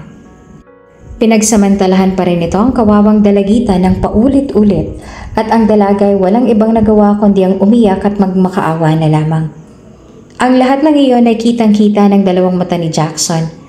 Ngunit dahil napakabata niya pa ng mga oras na iyon ay wala rin siyang nagawa. Habang ginagawa ng lalaki ang kahalayan na iyon, ay nagtagpo pa ang mga mata nila ng kanyang ate Helena at kitang-kita ni Jackson ang pag-agaw sa mga luha nito. Ate, kumain ka po muna. Nagluto pa ako ng lugaw para sa'yo. Ang sabi ni Jackson sa kanyang ate na nakatulala lamang. Kumain ka na po ate para magkalakas ang katawan mo. Sige na po ate, para po sa inyo ito. Hindi siya nito sinagot. Nakatingin lamang ito sa kawalan at walang humpay ang pagtulo ng mga luha. Mula nang mangyari ang kahalayan nito, ay lagi na lamang nakatulala ang ate niya. Walang araw na hindi ito umiyak. Hanggang sa isang araw, labis na nadurog ang puso ni Jackson nang makita niya na lang na nakabitay na ang ate niya sa loob ng kanilang silid at wala ng buhay. Ilang linggo matapos ang pagkamatay ng kanyang nakatatandang kapatid, ay binawian din ng buhay ang kanyang ina dahil sa malubhang sakit. At noong mag-9 na taong gulang si Jackson, ay nagkaroon din ng malubhang sakit ang kanyang ama. Ilang buwan lamang mula iyon ay binawian din ito ng buhay. Sa kabutihang palad ng maulilang lubos siya, ay may bakasyonista na mag-asawang Russian ang pumunta sa kanilang lugar, na nang malaman na ulilang lubos siya ay inampon siya tinuring nilang sariling anak. Dahil hindi ito nabigyan ng anak, sa pangangalaga ng mga ito ay naging Jackson Nikolov siya. At sa murang edad ni Jackson ay isinumpa niya na darating ang araw na maghihiganti siya. Paghihigantihan niya ang pagkawala ng kanyang ate. Kahit anong mangyari ay gaganti siya. Wala siyang pakialam kung may inosente man na madamay sa paghihiganti niyang ito. Nag-aral si Jackson ng mabuti. Siyang namahala sa kumpanya ng kanyang adopted parents at mas pinalago niya pa ito. Nang mayaman na siya at kilala na sa mundo ng business ay bumalik siya sa Pilipinas at ginawa ang kanyang plano. Si Jackson ang dahilan ng sunod-sunod na kamalasan ng kumpanya ng mga Santa Monte. Siya ang dahilan ng sunog at paglubog ng mga barko nitong milyon-milyon ang halaga ng laman. At higit pa roon ay hawak niya sa liig ang nag-iisang anak na Peregrine Santa Monte. Pinakasalan niya ang dalaga para idamay ito sa paghiganti. He will hurt her physically and emotionally. He will ruin her life until she can't handle the pain. And she will also end up ending her own life. So Peregrine Santa Monte will also feel how it feels to lose someone you held so dearly. Iyon ang nasa isip ni Jackson ang sandaling pinakasalan niya si Beatriz Santa Monte. Ngunit hindi niya iyon nagawa. Ni hindi niya ito nasaktan o napagbuhatan ng kamay. Sinubukan niya nasaktan ang damdamin nito. He did everything. Nagkukunwari siyang nakalimutan niya ang birthday nito at wala siya sa tabi nito sa anumang mga okasyon. Hindi niya ito pinapansin at lagi niya itong pinagtataasan ng boses. He even cheated on her with various women. What's worse is that he deliberately ensures Bea witnesses this act of betrayal each time. Ngunit kahit anong gawing pananakit niya, ay nanatiling natitiis siya ng dalaga. She always understood him. She always forgave him. Ang higit pang nakakatawa sa kabila ng kasalanan ng pamilya nito sa kanya, ay nahulog pa rin ang loob niya sa dalaga. Minahal niya pa rin ito sa kabila ng lahat. Nasako pa rin ito ang lahat sa kanya. Patawarin mo ako, ate. Ang saad ni Jackson kasabay nun ay ang malakas na ihip ng hangin at pagbagsak ng ulan. Hindi ko sinasadya. Pero mahal ko siya. Mahal kong anak ng taong sumira sa buhay mo. Ang humingi ng tawad sa kanyang kapatid ang tangi niya lamang na nagawa dahil sa batid ni Jackson na wala siyang ibang magagawa pa. Nahulog na ang loob niya sa anak ng dahilan para masira ang kanilang buhay. Nahulog siya ng mas malalim kesa sa kanyang inaasahan. Dad, paano mo nagawang bagay na yun? Ang galit na galit ay umiiyak na sigaw ni Bea sa kanyang ama na ngayon ay nakaluhod sa harapan niya at lumuluha. I trusted you, Dad. Buong akala ko'y ikaw ng pinakamabait na tao sa mundo na kilala ko. Pero nagkamali lang ako. Isa ka palang demonyo. Demonyo ka? Paano mo nagawang pagsamantalahan ng isang dalagita? Mas masahol ka pa sa hayop. Wala kang kwenta. Anak, patawarin mo ako. Sinubukan nito na abutin ng kamay ng kanyang anak ngunit inilayo niya ito. No!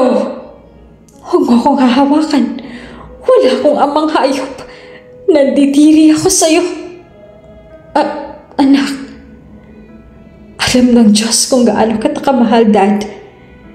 I'm willing to do everything for you.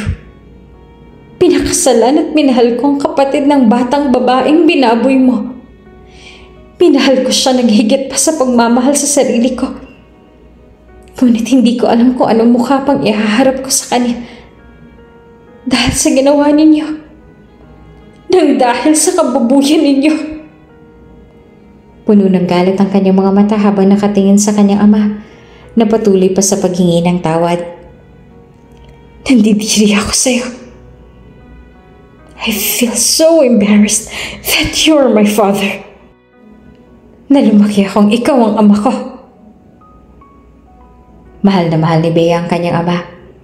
Noong mawala ang kanyang ina ay ginawa nito ang lahat para mabigyan siya ng maayos na buhay. Walang humpay ito sa pagtatrabaho para sa kanya. Lahat ng ginawa nito ay para sa kanya. Ngunit matapos ang nalaman niya, matapos ang kababuyan na ginawa nito sa nakakatanda na kapatid ni Jackson, ay hindi niya na alam sa kung paanong paraan niya pa ito mapapatawad. Sa totoo lang, hindi niya alam kung mahahanap niya pa ba ang sarili niya na mapatawad ito. At ngayon, hindi niya alam kung ano mukha pang ihaharap niya sa lalaking pinakamamahal, knowing na napakalaki ng kasalanang nagawa ng kanyang ama sa pamilya nito. At knowing na kaya lamang siya pinakasalan ng binatay para maghigante at saktan siya tulad ng kung gaano nasaktan ng nakatatandang kapatid nito. Kaya mabigat man sa kanyang loob, ay nilisan niya ang bansa ng walang paalam sa mga taong mahalaga sa kanya. Lalong-lalo na kay Jackson. Pumunta siya sa ibang bansa kung saan walang nakakakilala sa kanya. Kung saan binago niya ang kanyang pangalan, iniba ang kulay ng kanyang buhok, iniba at binuhay niyang mag-isa ang kanyang anak na babae, si Alexandra, na ngayon ay 7 taong gulang na. Mr. Nikolov, papanoorin niyo po bang mga nag-o-audition? Tanong ng sekretary ni Jackson nang makita siya nitong naglalakad. Yes, tapos na bang audition? May final 4 pa po, sir. 2 talents lang po ang kailangan natin, kayo mamimili papuroan sa 4. Napatango siya. I'll help to choose then. Kailangan nila ng 2 bata na gaganap na kambal para sa bagong movie na i-film nila. Kaya nandito si Jackson para personal na makita ang mga maaaring gaganap para sa role na iyon. Habang naglalakad sila patungo kung nasaan ang mga mag-audition, ay nagpapaliwanag din sa kanya ang kanyang sekretary tungkol sa mga qualities ng bawat mga bata na maaaring gaganap para sa movie. Abala siya sa pakikinig sa paliwanag nito nang biglang may humawak sa laylayan ng suot niyang damit mula sa kanyang likuran at nagsalita. Excuse me sir, you dropped something? Natigilan naman si Jackson ng sandaling lingunin niya ito at makita ang batang babae. Hindi naman maintindihan ni Jackson ang kanyang nararamdaman habang nakatingin sa batang babae na inosenteng nakatingala sa kanya. Kawangis ito ng babaeng kanyang minahal na bigla na lamang lumisan nang walang paalam at mahigit 7 taon niya na hindi nakikita. Sir, are you okay? Is there something wrong with my face? May accent ang batang babae kaya sigurado siya na hindi ito sa Pilipinas lumaki. Ngunit hindi rin niya pwedeng magkamali ang pakiramdam niya, lalo pa ang mga mata nito ay katulad ng sa kanya. Maging ang nunal nito sa sentido at ilong. Kahit hindi niya ito kamukha ay may nakuha ito na katulad ng sa kanya. Higit sa lahat ay ramdam niyang lukso ng dugo habang nakatitig dito. Are you here to audition? Sa halip ay iyon ang tinanong ni Jackson sa bata. Yes sir, I want to be part of that movie. I'm a very good actress, but I think I'm already late. Nalulungkot pa ito sa huli ng sinabi. I think you're just on time. I am one of the producers of that movie. The auditioning for the role isn't over yet. Really? Can I still audition for the role then? Ngumiti siya tumango. Yes, of course. Masayang-masaya naman ang bata na makapag-audition para sa role. Ilang sandali lang din ay sumunod na ang ninang nito na isang Australian, ngunit bihasa naman sa wikang Tagalog. Hello, my name is Alexandra Wilkinson. I am 7 years old and I was born in Australia. I live with my mom and Auntie Jem, who is my godmother. I can dance, sing, act, write books and poems, bake, paint, and I'm super quick at picking up new skills. There's so much to explore and I'm always excited to learn and create. Sobrang gaan ang pakiramdam ni Jackson sa batang babae. Pakiramdam niya ay may kung ano itong kakaibang koneksyon sa kanya. At ang kanyang nararamdaman ay mas lalo lang na lumala ng sandaling makita niyang babaeng sumundo sa batang babae. Hindi siya maaaring magkamali. The woman he saw is no other than Beatriz Santamonte, his wife, ang babaeng kanyang pinakamamahal. Nag-iba man ang kulay ng buhok nito, ang pananamit at ang uri ng paggamit nito ng makeup ay hindi siya magkakamali. Ang babaeng kanyang nakita ay walang iba kundi ang minahal niya na bigla na lamang siyang nilisan. Labis na nagalit si Bea, o ngayon ay si Winter Wilkinson na. Nung una nalaman niya na nag-audition ng kanyang anak para sa isang movie at talagang sinuportahan pa ito ng kanyang kaibigan na ninang din na Alexandra na si Jem. Pinagsabihin niya naman ang dalawa ngunit sadyang ayaw pa rin talaga nilang magpapigil. Jem naman, bakit mo naman kasi hinayaan siya na pumunta pa ron? Gusto ko lang naman na mapasaya si Alexandra. Gustong gusto niya na maging artista. Napapanguso pa na paliwanag ni Jem. Sorry na, patawarin mo na kami please. Mom, Auntie Jem isn't at fault. It was my choice. I was insistent because I want to be an actress. Can you forgive us, Mommy? Please po? Ang sabi naman ng kanyang anak habang nagpapakyut pa. Napabuntong hininga naman si Bea. Kahit talaga gustuhin niyang magalit ay hindi niya magawa dahil sa dalawang ito. Mabuti na lang talaga at pareho silang mahalaga sa kanya. Kaya pinatawad niyang mga ito at pinangako na hindi na ulit nila uulitin yon. Sobrang bata pa lamang ng kanyang anak ay nakitaan na nila ito ng hilig sa pag-aartista. Ngunit hindi naman iyon suportado ni Bea dahil sa ayaw niya na ma-expose sa public ang kanyang anak. Ayaw niya na maging daan iyon para mahanap sila ng ama nito. At ayaw niya na maging isa itong sikat na artista dahil kapag nangyari yon, marami ang taong hahalungkat sa buhay nito. Sigurado siya na masisira ang buhay ng kanyang anak pag nalaman ng mga tao na ang lolo nito ay isang rapist. Na ang lolo nito ang rapist ng nakakatandang kapatid ng ama nito. Those two are really your new weaknesses, huh? Ang natatawa na sabi sa kanya ni Rafael. Yun na nga. Alam na alam din ng dalawa na silang kahinaan ko. Kaya batid nila na hindi ko kayang magalit sa kanila ng matagal. Napapailing na sagot niya. Mahina itong natawa. Wala na tayong magagawa riyan. Kampante na ang dalawa na hindi ka magagalit sa kanila. Napabuntong hininga siya at sumang-ayon. Wala na nga talaga siyang magagawa dahil totoo naman na hindi niya kaya na magalit sa kanila. Si Jem at Alexandra na lamang ang tanging meron siya. Si Jem ay ang kaibigan na nakilala niya sa Australia at isa itong nurse ospital kung saan siya nanganak noon at hindi sinasadyang naging matalik silang magkaibigan at ito na rin ang naging ninang ng kanyang anak. Noong umuwi sila sa Pilipinas dahil death anniversary ng kanyang ina ay sumama sa kanila si Jem. Si Rafael naman at ang dalawa niyang kaibigan na sina Sunny at Daisy ang tumulong sa kanya para hindi sila mahanap ni Jackson. Ginamit nila ang lahat ng mga koneksyon nila para makapagtago sila at makapagsimula ng bagong buhay. Ngunit sadyang kahit anong gawing tago nga siguro nila ay mahahanap pa rin sila ni Jackson. Dahil isang araw ay bigla na lamang itong sumulpot sa kondo nila at ang malala pa ay ito pa palang executive producer sa isang movie show na pinag-auditionan sana ni Alexandra. Mag-uusap tayo, Bea. Galit niya itong sininghalan. Ano pa bang gusto mong marinig mula sa akin, ha, Jackson? Nakakulong ng ama ko. Hindi ba yun naman ang gusto mo simula pa lang? Kaya mo ako nilapitan? Ngayon na nakuha mo ng gusto mo.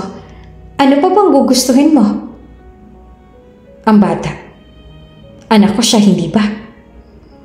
Natigilan naman si Bea dahil sa sinabi nito. No! Hindi mo siya anak. Anak ko siya sa ibang lalaki. That kid does things that I do. We even have the same mole. Anak ko siya, hindi ba? Bakit ba ayaw mong maniwala? Anak ko siya. I can feel it, Beatrice. May bumubulong sa akin na anak kong batang yon. Ramdam ng puso ko na anak ko siya. Naghahalo ang lungkot at frustration sa mga mata nito. Paniwalaan mo kung anong gusto mong paniwalaan, Jackson. Anak ko si Alexandra at hindi mo siya anak. Anak namin siya na naging boyfriend ko nung nasa Australia pa ako. Pagsisinungaling niya na hindi naman pinaniwalaan ng binata. Kung talagang hindi ko siya anak, then nasaan ang ama ng bata? Bakit wala siya dito ngayon? Hindi ko alam, matagal nang wala kami. Huwag mo akong pagsinungalingan, Beatrice. Hindi ako nagsisinungaling, Jackson. Madiin niyang putol sa sasabihin nito. Hindi mo anak si Alexandra.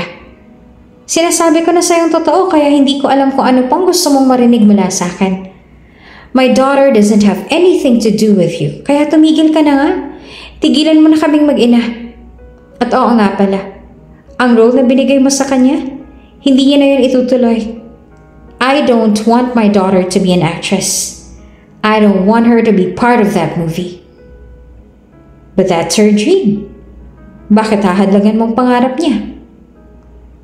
Inilalayo ko lang siya sa kapahamakan. Showbiz industry isn't for her. The showbiz industry isn't for her. What do you think other people would say if they found out that her grandfather is a rapist? Kaya please, pigilan mo na siya. Tumigil ka na. Hindi niya na pinakinggan pang sinasabi nito. Tinalikuran niya ng dating asawa at kahit mabigat ang loob ay bumalik siya sa kanilang kondo. Ngunit laking gulat niya nang makita na naroon si Alexandra sa may pinto. Nakikinig at naluluha ang mga mata. Alexandra, what are you doing here? Didn't I tell you to stay in your room? Gulat na tanong niya sa anak na mas lalo lamang dumami ang luha sa mga mata. Mom, is it true? Is that guy you've been talking to earlier actually my father? No, baby, he's not your father. Agad niyang sagot sabay inabot niyang mukha nito. That guy was just your mom's old friend. Then, who really is my father? I told you, he's gone. He's gone? Or you just don't want to tell me the truth? Nabigla pa si Bea nang pinutol nito ang kanyang sasabihin. I've been asking you who's my father, and to know even just his name. But you won't tell me anything. And that guy is the only one who came to us and claimed that he's my father. And why don't you just introduce me to my father, Mom? I also want to meet him. Because he's gone. He doesn't want you. He doesn't love you. He doesn't wish to have you. He doesn't want anything to do with us. Sa sobrang inis niya dahil sa mga tanong nito tungkol sa ama, ay hindi na napigilan ni Bea ang pagtaas ng kanyang boses at ang mga katagang lumabas mula sa bibig niya. Maging si Jem na noon ay akma na sanang aawat sa kanila ay natigilan din. Nanlaki naman ang mga mata ng mapagtanto ang katagang lumabas mula sa bibig niya. My father doesn't want me? Mas lalo lamang dumami ang luha sa mga mata nito, kaya kinulong niya ang maliit nitong mukha sa kanyang palad. No, baby, I didn't mean it like that. I want my daddy. I want to see him. I want to meet him. I want my daddy, Mommy. Please, allow me to meet my daddy. At ng araw na nga na iyon ay walang ibang bukang bibig si Alexandra kundi ang ama nito. Gabi-gabi mataas na lagnat ni Alexandra. Hindi niya alam kung anong dahilan ng biglang pagkalagnat nito. Ngunit kahit na sa pagtulog ay wala itong bukang bibig kundi ang ama. Sa tingin ko ay dapat mo nang sabihin sa kanyang totoo. Ang sabi pa sa kanya ni Jem sabay buntong hininga. Alexandra deserves to know who her father is. At karapatan din ng ama niya na malaman na nagkaanak kayo. Natatakot ako. Paano kung ipakilala ko sa kanyang anak namin at bigla niyang kunin sa akin si Alexandra? Stop thinking negatively. Alam ko na hindi mangyayari yon. At kung sakali man ang mangyari yon, sigurado ako na ikaw pa rin ang pipiliin ng anak niyo dahil mahal na mahal ka niya. Napatitig si Bea sa natutulog na anak at napabuntong hininga. Noong malaman niya na nabuntis siya noong isang beses na may nangyari sa kanilang dalawa ni Jackson, ay nangako si Beatrice sa kanyang sarili na lahat ay gagawin niya para sa anak niya. Na anumang hilingin nito ay ibibigay niya para lang mapasaya ito. But then now that she's asking for her father, hindi niya alam kung makakaya niya ba na ibigay iyon. She thought she would be enough. Na hindi na nito hahanapin ang ama dahil tumatayo naman siyang ama at ina para dito. But then, she's still looking for her father. Ang gusto ni Bea ay maging masaya ang kanyang anak, kaya ibibigay niya dito kung ano ang gusto nito. Sa mga sandaling ito, batid niya na ang tanging magpapasaya lamang kay Alexandra ay ang ama nito. Jackson, this is Alexandra Wilkinson. She's our daughter. Ang natatakot at alangan na pakilala niya sa kanyang anak sa ama nito. Kasalukuyang nasa isang restaurant sila. Noong isang araw pa humihiling si Bea sa dating asawa na kung maaari sila magkausap dahil napagtanto niya na hindi lamang siyang nahihirapan sa mga nangyayari. Ganon din ang kanyang anak dahil labis itong nangungulila sa pagmamahal ng isang ama. Hello, Daddy.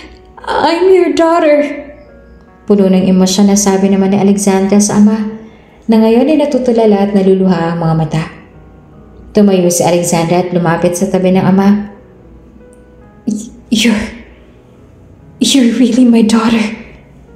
Ang garalgal nitong sambit sa anak. Ngumiti naman si Alexandra at saka tumango. Agad na niyakap ni Jackson ang kanilang anak at doon ay hinayaan na tumulo ang mga luhang kanina pa nagbabadya. Oh God, I can't believe this. Sobrang saya ni Alexandra nang sa wakas ay nakilala at nakasama na nito ang kanyang ama. Kumikinang ang mga mata nito at ganon din si Jackson. The smile on their faces couldn't match anything in this world.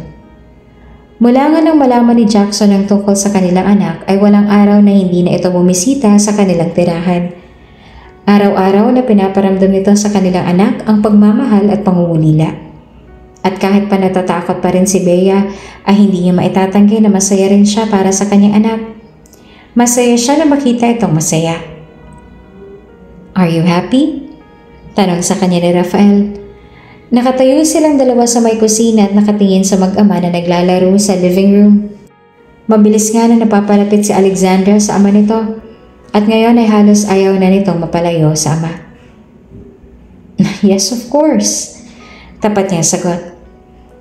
Masaya ako na makita ang anak ko masaya dahil sa wakas ay nakasama niya ng kanyang ama.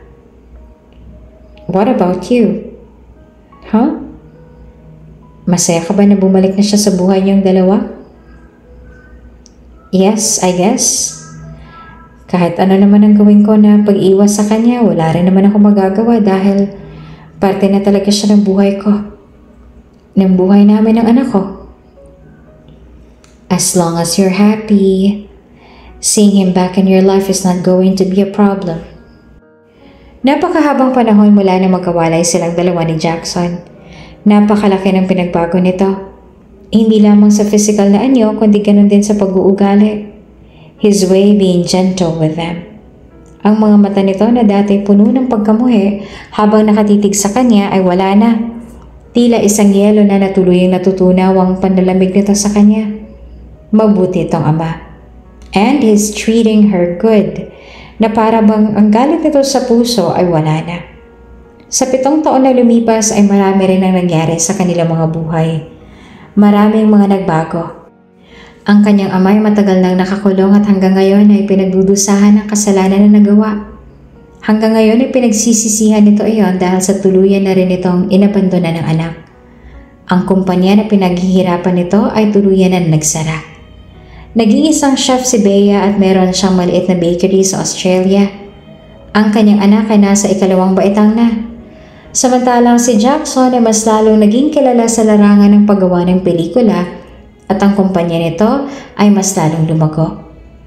Ngunit kahit ilang taon na ang nagdaan ay hindi pa rin nagbabagong pagmamahal niya para sa binata. Sa kabila ng lahat ng mga nalaman niya ay mahal niya pa rin si Jackson. Wala siyang ibang minahal kundi ito lamang. "What's this?" Ang pagtataka na tanong ni Bea nang iabot nito sa kanya isang maliit na box. "For you." "Bakit? Para saan?" Mas lalo siyang nagtaka nung pagkabukas niya ng maliit na box ay isang kumikinang na singsing ang laman nun. "Nung bigla kang umalis sa bahay natin 7 taon nang nakalipas, hindi ko nagawa sa iyo ang bagay na yan." Para saan naman ang singsing na to?" "A wedding ring?" "Huh?" "Nung kinasal tayong dalawa, wala akong singsing na isinuot sa'yo. I didn't place a ring on your finger because doing so would symbolize my promise to care for and love you for eternity." Naguguluhan talaga siya. Hindi niya alam kung anong dahilan ng binata at ginagawa nito ito. "Bakit mo binibigay sa akin ngayon to?" "Noon, paghiganti lang naman ng puso ko. I wish those who made my sister's life miserable will feel the same misery they inflict on her. Nang pinakasalan kita, inaamin ko na iyon ang dahilan ko, na gusto kong magiganti. Ngunit hindi ko rin lubos akalain na kakainin ko rin pala mga pangakong yun. I never imagined I would fall in love with you." "What?" "When you suddenly left, I was just about to confess everything. My feelings for you at ang kasalanan ng iyong ama sa amin. Pero bigla kang lumisan ng walang kahit anong pasabi. And then your father, he came to me on his knees, begging for my forgiveness. That's when I realized na alam mo na pala ang lahat bago ka pa man maipaliwanag sa'yo." Natigilan muli si Bea sa pinagtapat nito. Nangingilid ang luha sa kanyang mga mata dahil hindi siya makapaniwala sa kanyang mga narinig. Puno ng emosyon na ipinagpatuloy ni Jackson ang sasabihin. "I love you, Beatrice. Hindi ko lubos akalain na darating ang araw na iibig ako sa'yo. But that's the truth. Kahit anong gawin ko na pagmamalupit sa'yo, just to remind myself that I should hate you, I still fall for you. Kahit anong pigil ko sa nararamdaman ko, minahal pa rin kita. Mahal na mahal pa rin kita. Nung umalis ka, I thought it's going to be the end of everything. Akala ko hindi na ulit ako magkakaroon ng pagkakataon para maipagtapat sa iyo ang lahat, maging ang nararamdaman ko. Pero ngayon nagbalik ka na at meron pa tayong naging anak. I want you to know that I love you, Bea. Minahal kita. At mahal pa rin kita hanggang ngayon. But how could you love someone like me when my father was the reason why your sister died?" The confusion and pain were etched across her face. Hindi siya makapaniwala na minahal siya nito sa kabila ng kasalanan ng kanyang ama sa pamilya nito. "We were both still too young back then. I was only 8 when it happened. At ikaw ay siguro mga nasa 5 taong gulang pa lamang noon. You were so naive and innocent back then, oblivious to the cruelty of your father. You're not responsible for the mistakes he made. They were his burden to bear, not yours. Wala kang kinalaman sa kasalanang nagawa niya. And realize that too late. Nung nawala ka, saka ko lamang napagtantang bagay na yan." Inabot ni Jackson ang kanyang kamay. "I want you to know that I am no longer mad at you. Hindi na ako magagalit sa iyo. At kahit pabatid ko na wala kang kasalanan sa kasalanang nagawa ng iyong ama, ay pinatawad kita. So please forgive yourself as well. Because I know that even if you don't admit it, you're also mad at yourself. It's okay to release that burden and allow yourself to heal. Isang linggo mula ng pag-aminan at patawaran silang dalawa ni Jackson ay nagkaroon sila ng masinsinang pag-uusap ni Rafael. As long as you're happy, whatever your decision, I will always be right here to support you. Ngumiti sa kanya si Rafael. Ngunit batid ni Bea na hindi ito masaya, na nasasaktan ito ngayon dahil alam niya na mahal siya nito. Saksing mga bituin sa kung gaano kita kamahal. Mulat sa pulay, wala akong ibang babaeng minahal kundi ikaw lamang. Kahit alam kong malabong maging ako, pinili ko pa rin na mahalin ka dahil sapat naman na sa akin na makita kang masaya kahit sa piling pa ng iba.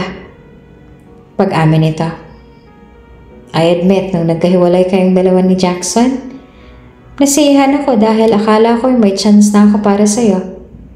May chance na mahalin mo rin ako. I even seized that chance when you were deeply lonely to offer comfort through my presence. However, at the end of the day, napatunayan ko na mali ang ginawa kong yon. At napagtanto ko rin na kahit anong gawin ko ay hindi mo ako matututunang mahalin. Because we're best friends. And best friends shouldn't push their relationships to something deeper. I want you to be happy, Beatrice. Gusto kong masaya kayo ni Alexandra. At alam ko na sa piling lamang yun ni Jackson yung mararamdaman. I love you.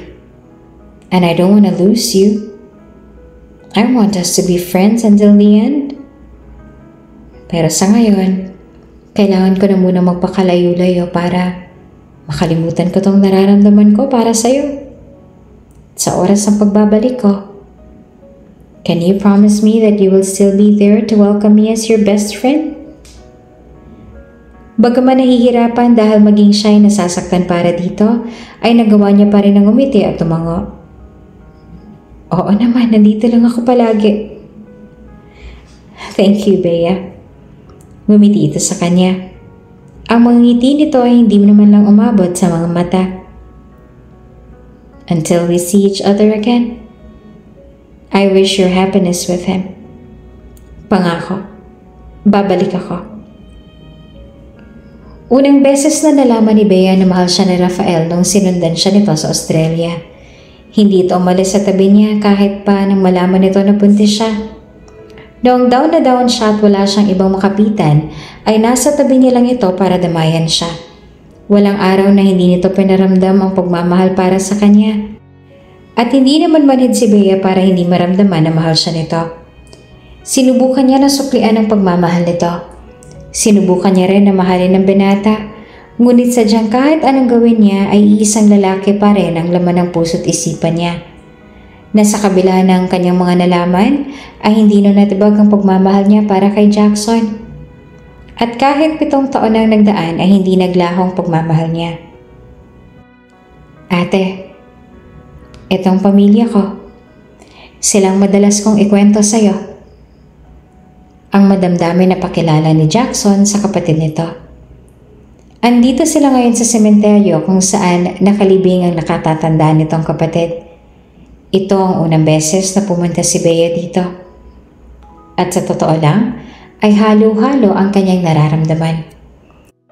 Mabigat ang kanyang dibdib at mahiya pa rin siyang nararamdaman dahil sa kasalanan ng kanyang ama. At the same time, masaya ang kanyang puso dahil masaya si Jackson habang pinapakilala siya nito sa kapatid. Kinuwento nito ang lahat. At maging ang anak nila ay masaya na makilala ang auntie nito. Nang sandaling yon ay umihip ang malamig na simoy ng hangin. Umawit ang mga ibon. Isang patunay na masaya si Helena na masayang nakababata nitong kapatid. 1 taon mula na yon ay ikinasal ulit silang dalawa ni Jackson at agad din naman na nagkaroon ng kapatid si Alexandra. Hindi pa rin nila napapatawad ang kanyang ama sa kasalanan nito. Ngunit hindi na rin naman nila isinara ang kanilang puso na mahanap ang kapatawaran para sa ama. Kung bago ka pa lang sa channel na ito, Ate Jane TV, huwag kalimutang pindutin ang notification bell and subscribe button. Sana po hindi naman malaking abala sa inyo ang pagpindot ng subscribe button dahil ang kapalit po nito ay ang pagsuporta para makapag-produce ng mga libreng stories sa mga channels ni Ate Jane. Maraming salamat!